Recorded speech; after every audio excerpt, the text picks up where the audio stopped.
नमस्कार दोस्तों, मैं हूं अमित और आप सुन रहे हैं हॉरर कहानी, वो भी मेरी जुबानी। दोस्तों, आज की कहानी एक रेंजर फॉरेस्ट ऑफिसर की है जिसका एक बड़े शहर से एक छोटे से गांव में ट्रांसफर हो गया था। वह शादीशुदा तो थे लेकिन उनके कोई संतान नहीं थी, तो दोनों पति और पत्नी साथ साथ ही रहा करते थे। तो बड़े शहर से जब ट्रांसफर हुआ तो उनकी पत्नी भी उनके साथ गांव में आ गई। गांव में उन्हें जो सरकारी आवास मिला वह बड़ा ही दयनीय अवस्था में था, उससे भी ज्यादा खराब हालत बाथरूम की थी। खैर, रेंजर साहब को तो कोई फर्क पड़ने से रहा, किंतु उनकी शहरी पत्नी जर्जर घर देखकर गुस्से से चिड़चिड़ा रही थी और उनकी नाराजगी वाजिब थी क्योंकि वह ऐसे माहौल में रहने की आदी नहीं थी। लेकिन साहब ने आश्वस्त कर दिया कि एक हफ्ते में ही इस जर्जर मकान को वह चकाचक करवा देंगे। खैर, पति की बात मानकर पत्नी ने भी अपने मन को समझा लिया। वहां के चौकीदार ने साहब से फुसफुसाना रेस्ट हाउस के बारे में मैडम को बता दीजिए, लेकिन साहब ने चौकीदार को एक कोने में ले जाकर लपेट हुए बोला, अरे चुप कर, तेरा दिमाग खराब हो गया क्या? भूत की बातें सुनकर वह वापस आज ही शहर जाने की जिद पकड़ लेगी। चौकीदार ने साहबे के नए घर में सामान रखवाया और बाहर आ गया। उसने बाजू के उस रेस्ट हाउस को डरते हुए देखा और सोचने लगा, पता नहीं अब क्या होने वाला है। वह चुड़ैल तो इस हाउस के पास से गुजरने वाली अनगिनत औरतों को शिकार बना लेती है, जबकि यह लोग तो इसी भूत या रेस्ट हाउस के बगल में रहने वाले हैं।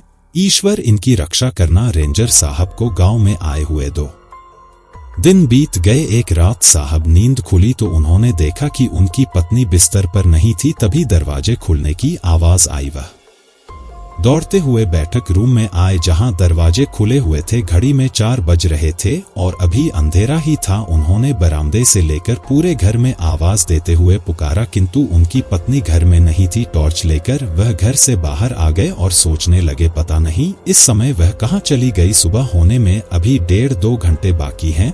यहाँ तो वह किसी को पहचानती भी नहीं। कहीं नाराज होकर शहर तो नहीं चली गई, लेकिन इस समय तो कोई भी ट्रेन या बस शहर नहीं जाती। अकेले जाने की बेवकूफी तो वह नहीं कर सकती। साहब की चिंता बढ़ती जा रही थी तो उन्होंने चौकीदार को बुलाना उचित समझा। उन्होंने चौकीदार को मोबाइल लगाकर जल्द आने को कहा। अचानक साहब की नजर उस रेस्ट हाउस पर गई जिसकी बाउंड्री उनके घर की दीवार से महज 15 फीट दूर थी। वहां एक लोहे का छोटा गेट आधा खुला हुआ था, जबकि सामने का बड़ा गेट बंद था। उन्होंने सोचा कि एक बार वहां भी तलाश लेने में कोई हर्ज नहीं है। वैसे भी वह भूत प्रेतों पर बिल्कुल यकीन नहीं करते थे, इसलिए तेज कदमों से उस गेट की तरफ चल दिए। तभी पीछे से चौकीदार ने उनका हाथ पकड़कर रोक लिया। साहब, कहां जा रहे हो? जरा सामने तो देखो, वहां चुड़ैल हो सकती है। चौकीदार घबराते हुए बोला। साहब ने दोबारा देखा तो रेस्ट हाउस के एक कमरे में कुछ हलचल दिखाई दे रही थी। मोमबत्ती की मंद रोशनी और एक चलती हुई परछाई। वह दृश्य देखकर साहब भी भयभीत हो गए। उन्होंने चौकीदार से पूछा, क्या वाकई वहां भूत रहते हैं?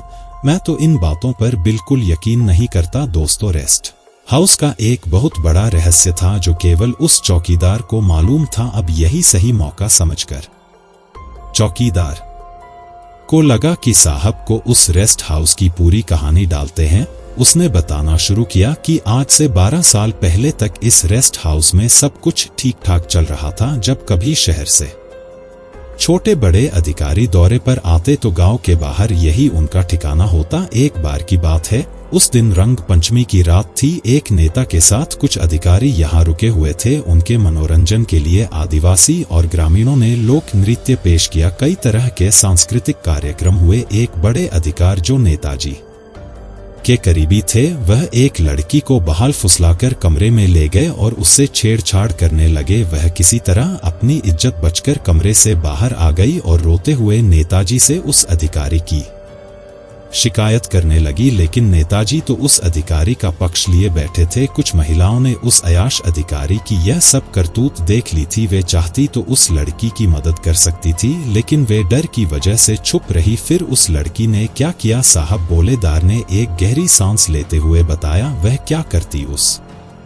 लड़की की गांव भर में बदनामी हो गई थी। दूसरे दिन उसने इसी रेस्ट हाउस के पीछे जहर पीकर जान दे दी। तब से उस लड़की की आत्मा चुड़ैल बनकर रेस्ट हाउस में भटक रही है। उस लड़की के साथ बहुत गलत हुआ। यह कहते हुए साहब के चेहरे पर दुख झलक आया। आगे चौकीदार थोड़ा गुस्से में बोला, फिर 1 महीने के अंदर उस नेता और अधिकारी की जीभ पलटने से मौत हो गई थी। गांव वालों का मानना है कि उसी लड़की की आत्मा ने नेता और अधिकारी को मारा है। अचानक रेंजर साहब ने चौकीदार की बात को काटते हुए कहा कि आगे की घटना बाद में सुनेंगे, पहले जाकर वहां पर देखते हैं कि आपके मैडम कहां पर खो गई है। उस भूतिया रेस्ट हाउस का वह कमरा जो छोटे गेट के पास था, साहब को वहां कांच की एक खिड़की से थोड़ी रोशनी में अपनी पत्नी दिखाई दी। उन्हें देखते ही साहब उस और बढ़ने लगे। अचानक चौकीदार साहब को रोकते हुए कहते हैं कि साहब 5 मिनट रुक जाइए, मैंने गुनिया को बुलावा भेजा दिया था, अभी आता ही होगा। वह गांव का सिद्ध तांत्रिक है,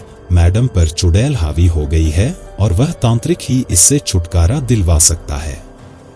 लेकिन रेंजर साहब ने कहा कि नहीं, मैं अब और नहीं रुक सकता। तुम्हें डर लग रहा है तो तुम यहीं पर रुको, मैं अभी तुम्हारी मैडम को लेकर आता हूं। और ऐसा कहते हुए साहब तेज कदमों से अंदर जाने लगे। साहब को जाते देखकर चौकीदार ने कहा कि अब मैं अकेला यहाँ पर रुककर क्या करूंगा, तो वह भी साहब के साथ चल दिया। अंदर पहुंचकर साहब अपनी पत्नी को पुकारने लगे। चारों तरफ अंधेरा था, टॉर्च सिर्फ एक सीध में ही रोशनी कर पा रही थी। जिस कमरे में उन्होंने अपनी पत्नी को देखा था अब वहां कोई नहीं था, सिर्फ एक मोमबत्ती दिखाई दी जो हाल ही में बुझने की वजह से धुआं छोड़ रही थी। उसी कमरे से लगी बाथरूम से टिप टिप पानी गिरने की आवाज आ रही थी। वे उस ओर बड़े ही थे, तभी पीछे खड़ा चौकीदार चिल्लाया, साहब वो रही मैडम हॉल में पर्दे के पीछे। हड़बड़ी में साहब पीछे मुड़े तो टॉर्च दीवार से टकराकर टिम टिम करने लगी। साला इस टॉर्च को भी अभी खराब होना था। वे मन ही मन झल्ला जलती बुझती रोशनी के बीच साहब ने पर्दे के पीछे छिपी मैडम को पकड़ना चाहा, लेकिन वह भागने लगी। साहब पीछे से सिर्फ उनकी साड़ी का पल्लू ही पकड़ पाए, वह भी झटक कर उन्होंने छुड़ा लिया और देखते ही देखते अंधेरे में कहीं खो गई। साहब खिसिया हुए वहीं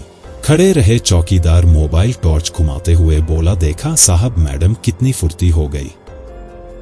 यह सब उस चुड़ैल का असर है। हे भगवान, पता नहीं यह सब क्या हो रहा है। साहब के चेहरे पर गुस्सा और हताशा साफ झलक रही थी। बाहर चिड़ियों की चहचहाट शुरू हो गई थी। आसमान में हल्की हल्की रोशनी दिखाई देने लगी। चौकीदार बाहर झांकते हुए बोला, चिंता ना करो साहब, अब तो सुबह हो गई है, अभी सोचते हैं आगे क्या करना है। साहब को कुछ समझ में नहीं आ रहा था। उन्होंने कहा कि चलो पहले पुलिस थाने चलते हैं और इसके बाद किसी बढ़िया से डॉक्टर को लेकर आते हैं, ताकि मैडम का जो दिमाग खराब हो गया है उसे सही किया जाए। और यह कहते हुए उनका गला भर गया। उन्हें समझ में नहीं आ रहा था कि यह हो क्या रहा है। वे दोनों रेस्ट हाउस के बाहर आ गए। दूर से उन्हें तांत्रिक आता दिखाई दिया। वह साहब को तो पहचानता नहीं था, इसलिए चौकीदार से बुलाने की वजह पूछी। चौकीदार ने भी तांत्रिक को एक सांस में रेस्ट हाउस में मैडम के गायब होने की घटना सुना दी। तांत्रिक कुछ कहता इससे पहले ही घर के दरवाजे से मैडम आती दिखाई दी। साहब की खुशी का ठिकाना नहीं रहा, किंतु चौकीदार और तांत्रिक के चेहरे पर संशय बाकी था। मैडम पास आकर बोली, इतनी सुबह सुबह आप बाहर क्या कर रहे हैं?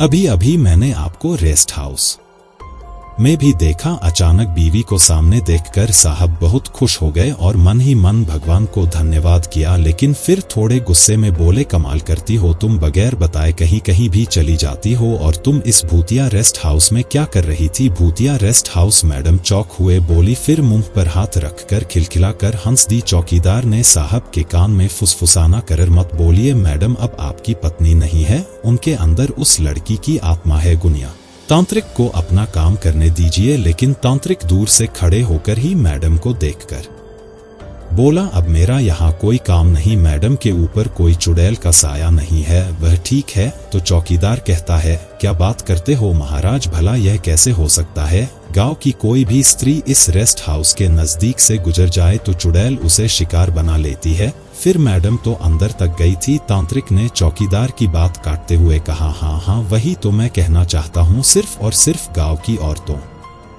को ही वह चुड़ैल अपना दुश्मन समझती है, जो उसकी मौत की वजह बनी थी। इतना कहकर तांत्रिक वहां से चला गया और उसके बाद चौकीदार भी रवाना हो गया। साहब और मैडम वहीं बरामदे में बैठ गए। अखबार पढ़ते हुए भी साहब की नजर बार बार उस रेस्ट हाउस पर जा रही थी। रात वाली घटना वह भूल नहीं पा रहे थे। मैडम साहब से पूछती है, कि यह भूत चुड़ैल लड़की मौत यह सब क्या चक्कर चल रहा है। अखबार टेबल पर पटक हुए उल्टे साहब ने ही पूछा, वह सब बाद में, पहले तुम मुझे यह बताओ तुम इतनी रात वहां क्या करने गई थी। मैडम कहती है, तो सुनिए जनाब, मैं वहां टॉयलेट के लिए जाती थी और 3 दिन से रोज जा रही हूं। वहां की बाथरूम यहाँ की तरह टूटी फूटी नहीं है और वैसे भी सुबह 4-5 बजे का समय रात नहीं कहलाता, वह ब्रह्मा मुहूर्त कहलाता है। यह सुनकर साहब हैरान रह गए, क्या तुम वहां टॉयलेट के लिए जाती थी। मैडम बोली, हाँ, जब तक आप सोकर उठते थे मैं नहाकर फ्रेश होकर आ जाया करती थी। अपने इस खंडहर मकान से तो लाख गुना अच्छा है वह रेस्ट हाउस। मुझे तो यह सोचकर हैरानी होती है कि आप कब से भूत प्रेत को मानने लगे। साहब सिगरेट सुलगा हुए बोले, मैं भूत प्रेतों पर विश्वास नहीं करता। अब सिचुएशन के हिसाब से थोड़ी घबराहट तो होगी ही। दरअसल साहब के पहले दिन ऑफिस जाने के बाद मैडम ने घूमते हुए उस भूतिया रेस्ट हाउस का मुआयना कर लिया था। उसके बाद वह अक्सर बगल का छोटा गेट खोलकर वहां चली जाती थी। इस बात का इतना बड़ा तमाशा बनेगा उन्होंने सोचा नहीं था। मैडम ने अपने कान पकड़ते हुए कहा कि मुझे माफ कर दीजिए, आगे से ऐसा नहीं होगा। साहब हंसते हुए बोले, माफ तो तुम्हें करूंगा नहीं, आखिर तुमने भी डराने में कोई कसर नहीं छोड़ी। पहले पर्दे के पीछे छुप गई और फिर मुझसे साड़ी का पल्लू छुड़ाकर यहाँ भाग आई। यह सुनकर मैडम हैरान रह गई और डरते हुए कहा, क्या बात कर रहे हो, साड़ी का पल्लू? अब आप मुझे डरा रहे हो? मैं 2 दिन से गाउन पहन रही हूँ और वहाँ हम दोनों कब मिले। अब साहब के माथे पर पसीना आ गया, मुंह से सिगरेट गिर गई और सोचने लगे कि फिर पर्दे के पीछे वह कौन थी जिसके पीछे वह भाग रहे थे। भागते समय उसकी साड़ी का एक सिरा भी उनके हाथ में आ गया था। उनकी नजर अपनी हथेली पर गई तो वह सन्न रह गए। उस पर कुछ इस तरह के फफोले पड़ गए थे जैसे आग से जल जाने पर हो जाते हैं। मैडम घबराते हुए बोली, क्या हुआ आपको? अपनी पत्नी के सामने ना तो वह खुद को कमजोर दिखा सकते थे और ना ही उन्हें सच्चाई बता सकते थे। वह संभलते हुए बोले, कुछ नहीं, मैं ठीक हूँ, तुम्हें डराने के लिए सिर्फ मजाक कर रहा था। भूत चुड़ैल जैसा कुछ नहीं होता, कुछ नहीं। उस दिन साहब और मैडम दोनों शहर गए लेकिन लौटकर आए सिर्फ साहब, क्योंकि मैडम को उन्होंने शहर में उनकी माँ के पास छोड़ दिया। फिर भूलकर भी उन्होंने उस रेस्ट हाउस तरफ नहीं देखा। कुछ महीनों बाद उनका तबादला दूसरे गाँव हो गया। साहब की हथेली पर वह घाव का निशान आज भी बाकी है जो उन्हें उस रेस्ट हाउस की चुड़ैल से मिला था। मेरे प्यारे साथियों, आज की यह स्टोरी मैं यहीं पर कंप्लीट करता हूं और उम्मीद यह भी करता हूं कि आपको यह हॉरर स्टोरी पसंद आई होगी। दोस्तों, ये थी हमारी आज की कहानी आपको कैसी लगी कमेंट बॉक्स में कमेंट करके जरूर बताना। फिलहाल चलता हूं, बस आप अपना और अपने परिवार का ख्याल रखें और अगर अभी तक भी चैनल को सब्सक्राइब नहीं किया है तो कृपया करके चैनल को सब्सक्राइब कर लीजिए। मैं आपके लिए ऐसी ही कहानियों लाने के लिए प्रोत्साहित करता है।